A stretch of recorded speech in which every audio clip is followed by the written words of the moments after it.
शांति। ओम शांति। ओम शांति।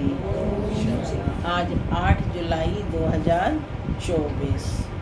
आज बाबा ने मीठी मधुर मुरली में बताया कि बच्चों को सदैव उपकारी बनना है। जैसे बाप अपकारियों पर भी उपकार करता है, चाहे कोई कितना भी बुरा करता हो, लेकिन भगवान सबको अपना बच्चा बनाता है। वो तो नहीं कहता ना कि तुम गंदे हो तो मेरे बच्चे नहीं हो। तो इसी प्रकार से भलाई का कार्य सबके प्रति करते रहो। और बाबा ने कहा जो भी अपना निंदक है उसको भी अपना मित्र बना। लेकिन ये होगा कैसे संभव? प्रश्न तो ये उत्पन्न होता है ना कि भाई अब निंदक को भी अपना मित्र कैसे समझें। तो बाबा ने बताया कि जब तक तुम्हारी दृष्टि पक्की नहीं होगी आत्मा रूप में भाई भाई की, कि सब आत्माएं आपस में भाई भाई हैं, तभी तुम्हारी जो ये क्रिमिनल दृष्टि है ये निकलेगी। तो क्या करना है? आत्मा भाई भाई का पाठ पक्का करना है। ओम शांति। सुनते हैं आज के डायरेक्ट ईश्वरीय महावाक्य। बाबा कहते, मीठे बच्चे बाप समान अपकारियों पर भी उपकार करना सीखो। बाप समान अपकारियों पर भी उपकार करना सीखो। निंदक को भी अपना मित्र बनाओ। निंदक को भी अपना मित्र बनाओ। आज की मुरली से प्रश्न है, बाप की कौन सी दृष्टि पक्की है? तुम बच्चों को कौन सी पक्की करनी है? प्रश्न के दो भाग हैं। बाप की कौन सी दृष्टि पक्की है और तुम बच्चों को कौन सी पक्की करनी है? तुम्हें कौन सी अपनी दृष्टि पक्की करनी है? बताइए। बाप की कौन सी दृष्टि पक्की है? कौन सी दृष्टि पक्की है बाप की? बाप सबको क्या समझता है? बच्चे समझता है ना, कि मेरे सब रूहानी बच्चे हैं। और तुम बच्चों को कौन सी दृष्टि पक्की करनी है? मैं आत्मा हूँ, है ना। मैं तो आत्मा हूँ और सब भी आत्माएं हैं। सुनते हैं बाबा का उत्तर। बाबा कहते कि बाप की दृष्टि पक्की है कि जो भी आत्माएं हैं सब मेरे बच्चे हैं, इसलिए बच्चे बच्चे कहते रहते हैं। तुम कभी भी किसी को बच्चे बच्चे नहीं कह सकते हो। तुम्हें यह दृष्टि पक्की करनी है कि यह आत्मा हमारा भाई है। भाई को देखो, भाई से बात करो, इससे रूहानी प्यार रहेगा। क्रिमिनल ख्यालात खत्म हो जाएंगे।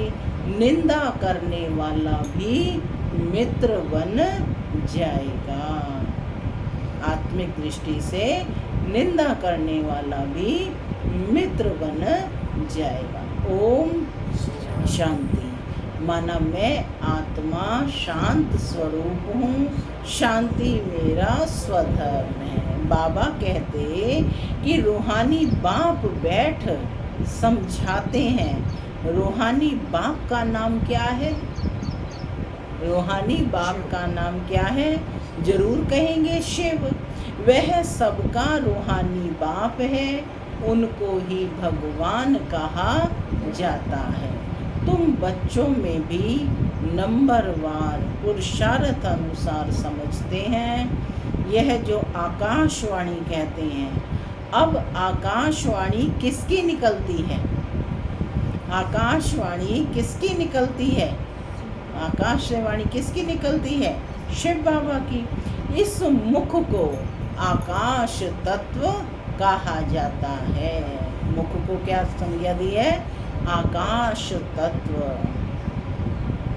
आकाश के तत्व से वाणी तो सब मनुष्यों की निकलती है। जो भी सब आत्माएं हैं अपने बाप को भूल भूल गई हैं। जो वाणी का कार्य है वो आकाश तत्व से होता है। हमारा शरीर ये पंच तत्वों से बना है ना, जल, वायु, अग्नि, पृथ्वी और आकाश। तो कहते इस मुख को आकाश तत्व कहा जाता है। आकाश के तत्व से वाणी तो सब मनुष्यों की निकलती है। जो भी सब आत्माएं हैं अपने बाप को भूल गई हैं। अनेक प्रकार के गायन करते रहते हैं, जानते कुछ भी नहीं है। गायन भी यहाँ करते हैं। सुख में तो कोई भी बाप को याद नहीं करते। सभी कामनाएं वहाँ पूरी हो जाती हैं। यहाँ तो कामनाएं बहुत रहती हैं। बरसात नहीं होती तो यज्ञ रचते हैं। ऐसे नहीं कि सदैव यज्ञ करने से बरसात पड़ती है, नहीं। कहाँ फेमन पड़ता है। भल यज्ञ करते हैं परंतु यज्ञ करने से कुछ होता नहीं है। फेमन माने सूखा पड़ जाता है। यह तो ड्रामा है, आफतें तो आनी हैं, वह तो आती ही रहती हैं। कितने ढेर मनुष्य मरते हैं, कितने जानवर आदि मरते रहते हैं। मनुष्य कितने दुखी होते हैं। क्या बरसात को बंद करने के लिए भी यज्ञ है क्या? जब एकदम मूसलाधार बरसात होगी तो यज्ञ करेंगे क्या? पूछ रहे हैं वो। इन सब बातों को अभी तुम समझते हो और क्या जाने। बाप खुद बैठ बच्चों को समझाते हैं। मनुष्य बाप की महिमा भी करते हैं और गाली भी देते हैं। एक तरफ तो बाप की महिमा करते हैं कि तू प्यार का सागर है, तेरी एक बूंद के प्यासे हम, तू ज्ञान का सागर है, आनंद का सागर है। दूसरी तरफ क्या ग्लानि करते हैं कि तू सर्वव्यापी है। तो वंडर है बाप की ग्लानि। बाबा पूछ रहे हैं कब से शुरू हुई? कब से शुरू हुई बाप की ग्लानि? द्वापर से, है ना। बाबा कहते जब से रावण राज्य शुरू हुआ। मुख्य ग्लानि की है जो ईश्वर को सर्वव्यापी कहा है, इसी से ही गिर पड़े हैं। गिरने का कारण बताया, बाप की ग्लानि करना। गायन है कि निंदा हमारी जो करे, मित्र हमारा सो। अब सबसे जास्ती ग्लानि किसकी की है? तुम बच्चों ने। अब फिर मित्र भी तुम बनते हो।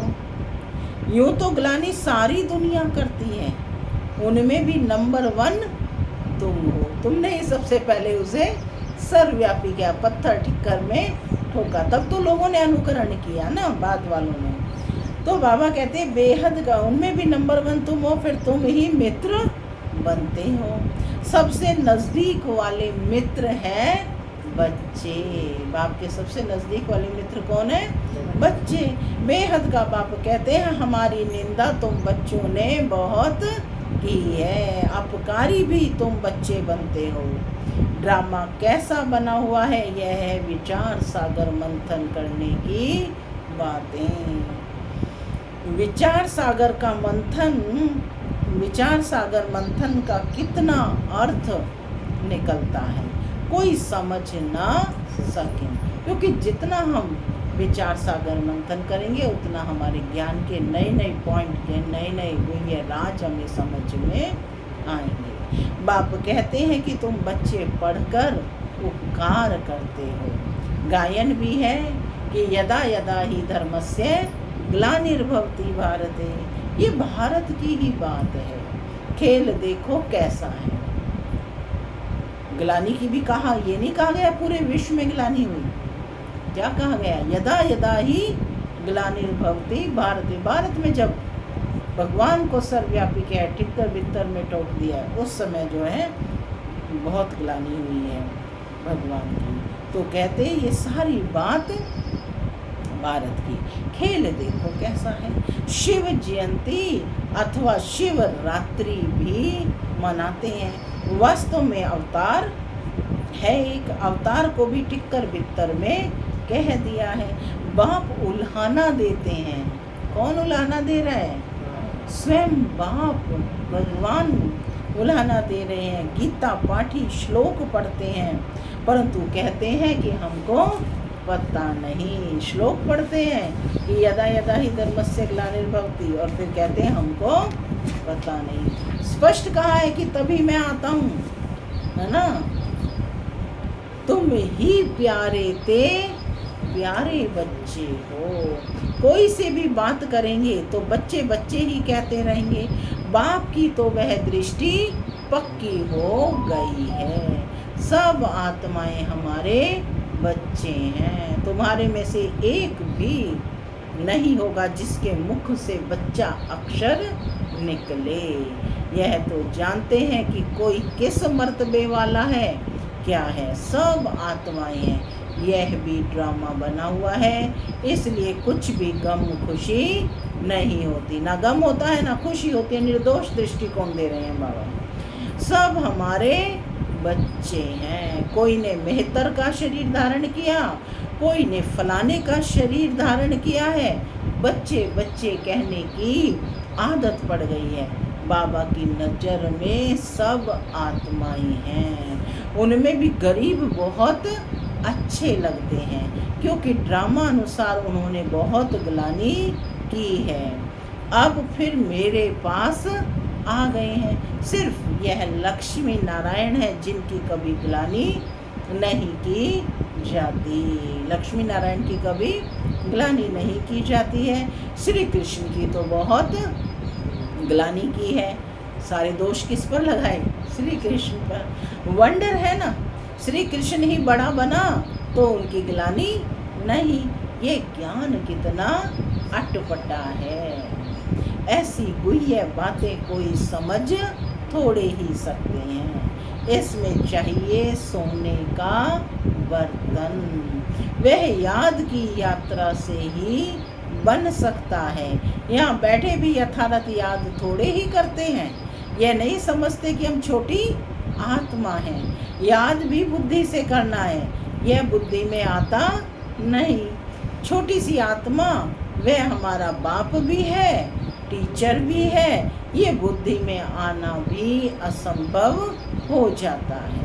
बाबा बाबा तो कहते हैं, माने हम मुख से तो बोलते हैं लेकिन उसकी अनुभूति नहीं करते हैं। तो इसलिए बाबा कहते हैं कि यह बोलना भी असंभव हो जाता है। बाबा बाबा तो कहते हैं कि दुख में सिमरण सब करते हैं। भगवान वाच है ना, दुख में सब याद करते हैं, सुख में करे ना कोई। कब याद करते हैं? जब दुख पड़ता है तभी याद करते हैं ना। भक्त भी तभी याद करते हैं, और सुख में कोई याद नहीं करता। तो बाबा कहते दरकार ही नहीं है सुख में याद करने की। यहाँ तो इतने दुख और आफतें आती हैं, याद करते हैं हे भगवान रहम करो, कृपा करो। अब भी बच्चे बनते हैं तो भी लिखते हैं, माने बाप के बच्चे बनते हैं तो भी लिखते हैं कि कृपा करो, शक्ति दो, रहम करो। बाबा लिखते हैं शक्ति आप ही योग बल से लो। बाबा कोई शक्ति देगा? शक्ति तो तुम्हें अपने अंदर, है ना, लानी पड़ेगी। कैसे? याद से, योग के बल से। अपने ऊपर रहम कृपा आप ही करो। अपने ऊपर रहम और कृपा आप ही करो। अपने को आप ही राज तिलक दो। कौन सा राज तिलक देंगे? आत्मस्मृति का, कि मैं आत्मा श्रेष्ठ हूँ। युक्ति बताता हूँ। बाबा कहते मैं तो युक्ति। तभी हमारे यहाँ पर क्या है, सुबह उठते ही स्नान आदि करेंगे, अपने आप को क्या लगाते हैं? टीका लगाते हैं। ये टीका लगाने की प्रथा इसीलिए आई। और लेकिन लगाना क्या था? ये भौतिक टीका तो बहुत लगाया, लेकिन कहाँ आत्मा को याद किया? नहीं किया। तो माने सुबह उठते ही अपने को राज तिलक देना है कि मैं कौन हूँ? आत्मा। युक्ति बताता हूँ। कैसे दे सकते हो? टीचर पढ़ने की युक्ति बताते हैं। स्टूडेंट का काम है पढ़ना, डायरेक्शन पर चलना। टीचर कोई गुरु थोड़े ही है। जो कृपा आशीर्वाद करे। जो अच्छे बच्चे होंगे वो दौड़ेंगे। हर एक स्वतंत्र है, जितना दौड़ी लगानी है वह लगाए। याद की यात्रा ही दौड़ी है। क्या कहा बाबा ने? याद की यात्रा ही दौड़ी, माने याद की यात्रा की रेस करनी है। एक एक आत्मा इंडिपेंडेंट है, यानी स्वतंत्र है। भाई बहन का भी नाता छुड़ा दिया। बाबा ने कहा ये भाई बहन का नाता भी छोड़ो, सिर्फ आत्मा रूप में सब भाई भाई हैं। भाई भाई समझो, फिर भी क्रिमिनल आई छूटती नहीं है, वह अपना काम करती रहती है। इस समय मनुष्यों के अंग सब क्रिमिनल हैं। किसको लात मारी, घूसा मारा तो क्रिमिनल अंग हुआ ना। अंग अंग क्रिमिनल है, वहाँ कोई भी अंग क्रिमिनल नहीं होगा। यहाँ अंग अंग से क्रिमिनल काम करते रहते हैं। सबसे जास्ती क्रिमिनल अंग कौन सा है? कौन सा है? आँखें हैं। सबसे पहले तो आँखें ही धोखा देती हैं ना, हर चीज़ को क्या देखती हैं? आँखें। और विकार उत्पन्न होता है। विकार की आश पूरी नहीं हुई तो फिर हाथ चलाने लग पड़ते हैं। पहले पहले हैं आँखें, तब सूरदास की भी कहानी है। तो उन्होंने क्या किया? शिव बाबा तो कोई शास्त्र पढ़ा हुआ नहीं है, यह रथ पढ़ा हुआ है। शिव बाबा को तो ज्ञान का सागर कहा जाता है। ब्रह्मा ने सारे रथ शास्त्र पढ़े हैं, ब्रह्मा बाबा ने तो। शिव बाबा कोई शास्त्र आदि पढ़ते हैं, वो तो है ही ज्ञान का सागर। ये तुम समझते हो कि शिव बाबा कोई पुस्तक नहीं उठाता।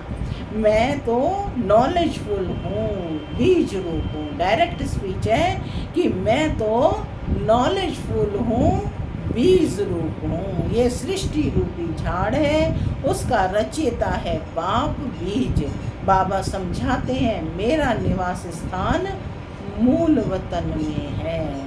अभी मैं इस शरीर में विराजमान हूँ और कोई कह ना सके कि मैं इस मनुष्य सृष्टि का बीज रूप हूँ। मैं परमपिता परमात्मा हूँ, कोई ये कह नहीं सकेगा। सेंसिबल कोई अच्छा हो, उनको कोई कहे कि ईश्वर सर्वव्यापी है तो झट पूछेगा क्या तुम भी ईश्वर हो? जब भाई ईश्वर सर्वव्यापी है तो सबके अंदर हुआ ना, तो क्या तुम भी ईश्वर हो? क्या तुम अल्लाह साईं हो नहीं सकता। परंतु इस समय कोई सेंसिबल नहीं है, अल्लाह का भी किसी को पता नहीं है। खुद ही कहते हैं अल्लाह हूँ, वह भी इंग्लिश में कहते हैं कि ओमनी प्रेजेंट, है ना, कहते हैं ना कि गॉड इज ओमनी प्रेजेंट, यानी सर्वव्यापी है। अर्थ समझे तो कभी भी नहीं कहें। बच्चे सब अब जानते हैं कि शिव बाबा की जयंती सो नए विश्व की जयंती, उसमें पवित्रता, सुख, शांति सब कुछ आ जाता है। शिव जयंती सो श्री कृष्ण जयंती, सो दशहरा जयंती। शिव जयंती हुई तो श्री कृष्ण का भी जन्म हुआ, तो दशहरा माने अपने 10 अवगुणों को भी हरा।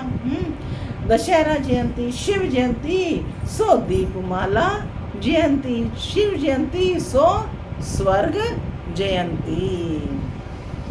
सब जयंतियाँ आ जाती हैं, एक शिव बाबा के आने पर सबकी जयंती आ जाती है। ये सब नई नई बातें बाप बैठे समझाते हैं। शिव जयंती सो शिवालय जयंती, वैशाल्य मरंती, यानी वैशाल्य का विनाश होता है। सब नई बातें बाप बैठे समझाते हैं। शिव जयंती सो नई विश्व की जयंती। चाहते हैं ना विश्व में शांति हो, तुम कितना भी अच्छी रीति समझाते हो, जगते ही नहीं। अज्ञान अंधेरे में सोए पड़े हैं ना, भक्ति करते सीढ़ी नीचे उतरते जाते हैं। बाप कहते हैं मैं आकर सबकी सदगति करता हूँ। क्या कहा बाबा ने? मैं आकर सबकी सदगति करता हूँ। स्वर्ग और नर्क का राज तुम बच्चों को बाप समझाते हैं। अखबारें जो तुम्हारी ग्लानि करती हैं उनको लिख देना चाहिए, निंदा हमारी जो करे मित्र हमारा सोए, है ना। भाई वो करते हैं तो हमें पता चलता है ना कि हमें अपने इंट्रोस्पेक्शन करना है, यानी अपना अवलोकन करना है। तुम्हारी भी सदगति हम ज़रूर करेंगे, जितनी चाहिए उतनी गाली दो। ईश्वर की गिलानी करते हैं, हमारी की तो क्या हुआ। माने लोग ईश्वर की गिलानी करते हैं और हमें कुछ बोला तो फिर क्या हुआ, कोई बात नहीं। तुम्हारी सदगति हम ज़रूर करेंगे, नहीं चाहेंगे तो भी नाक से पकड़ कर ले जाएंगे। डरने की कोई बात नहीं, जो कुछ करते हैं कल्प पहले भी किया है, मैंने पाठ था। हम भी के तो सब की सदगति करेंगे। अच्छी तरह से समझाना चाहिए। अबलाओं पर अत्याचार तो कल्प पहले भी हुआ था, ये बच्चे भूल जाते हैं। बाप कहते हैं बेहद के बच्चे सब हमारी गिलानी करते हैं। सबसे प्यारे मित्र बच्चे ही लगते हैं। बच्चे तो बाबा कहते फूल होते हैं। बच्चों को माँ बाप चुम्बन करते हैं, माथे पर चढ़ाते हैं, उनकी सेवा करते हैं। बाबा भी तुम बच्चों की सेवा करते हैं। अभी तुमको ये नॉलेज मिली हुई है जो तुम साथ में ले जाते हो। जो नहीं लेते उनका भी ड्रामा में पार्ट है, वही पार्ट बचाएंगे। हिसाब किताब चुकतू कर घर चले जाते हैं। स्वर्ग तो वो देख ना सकें, सब थोड़े ही स्वर्ग देखेंगे। ये ड्रामा बना हुआ है, पाप खूब करते हैं, आएंगे भी देरी से। तमो प्रधान बहुत देरी से आएंगे। यह राज भी बहुत अच्छा समझने का है। क्या कहा बाबा ने? तमो प्रधान बहुत देरी से आएंगे। तभी देखो कलयुग के अंत में सारी आत्माएं ऐसी, क्या कहते हैं, सब जगह विकार ही विकार है, विशेष वर्ल्ड बन गया है। एक ही जैसे लहर फैल गई है ना। तो बाबा कहते हैं ये आत्माएं आती भी कब है?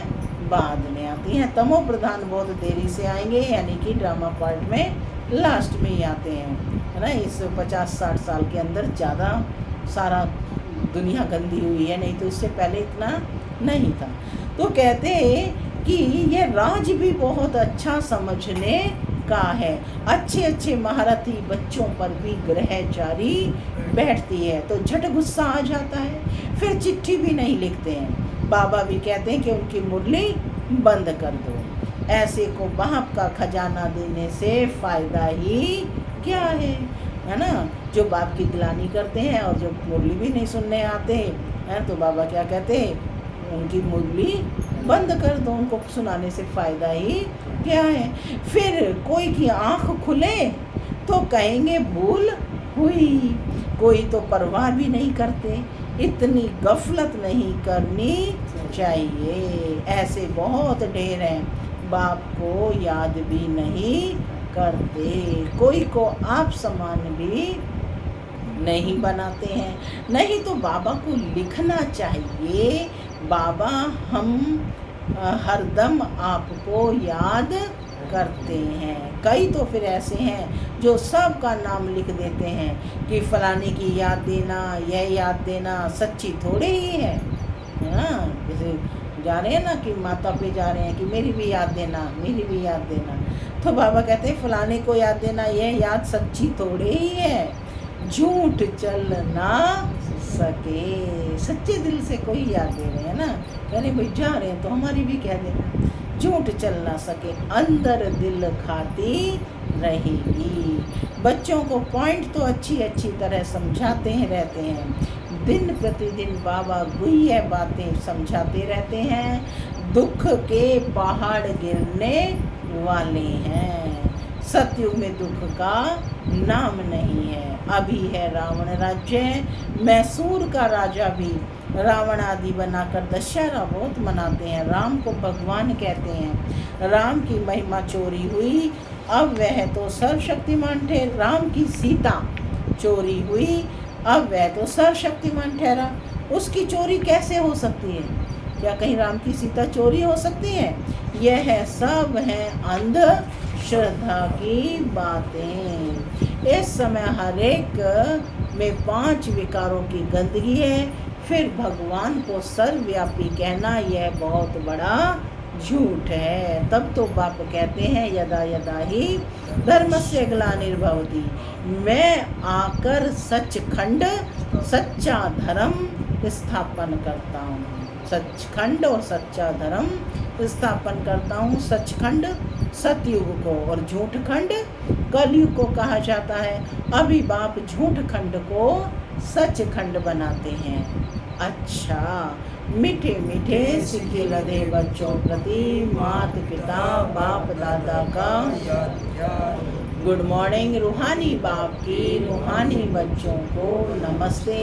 हम रूहानी बच्चों की रूहानी मात पिता बाप दादा को याद प्यार गुड मॉर्निंग और नमस्ते नमस्ते। सदा रहो हंसते बनो फरिश्ते। धारणा के लिए मुख्य सार पहला, इस गुह्य व अटपटे ज्ञान को समझने के लिए बुद्धि को याद की यात्रा से सोने का बर्तन बनाना है, याद की रेस करनी है। दूसरा, बाप के डायरेक्शन पर चलकर पढ़ाई को ध्यान से पढ़कर अपने ऊपर आपे ही कृपा व आशीर्वाद करनी है। अपने को राज तिलक देना है। निंदक को अपना मित्र समझ उनकी भी सदगति करनी है। आज का वरदान है, ऊपर से अवतरित हो अवतार बन सेवा करने वाले साक्षात्कार मूर्त भव। ऊपर से अवतरित हो अवतार बन सेवा करने वाले साक्षात्कार मूर्त भव। जैसे बाप सेवा के लिए वतन से नीचे आते हैं, ऐसे हम भी सेवा के प्रति वतन से आए हैं। मैं कहाँ से आई हूँ? वतन से आई हूँ, मूल वतन से। ऐसे अनुभव कर सेवा करो तो सदा न्यारे और बाप समान विश्व के प्यारे बन जाएंगे। ऊपर से नीचे आना माना अवतार बन अवतरित होकर सेवा करना। सभी चाहते हैं कि अवतार आएं और हमको साथ ले जाएं। तो सच्चे अवतार आप हो जो सबको मुक्ति धाम में साथ ले जाएंगे। जब अवतार समझकर सेवा करेंगे तब साक्षात्कार मूर्त बनेंगे और अनेकों की इच्छाएं पूर्ण होंगी। स्लोगन है, आपको कोई अच्छा दे या बुरा आप सबको स्नेह दो। आपको कोई अच्छा दे या बुरा आप सबको स्नेह दो, सहयोग दो, रहम करो।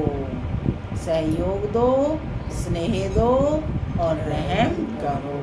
ओम शांति।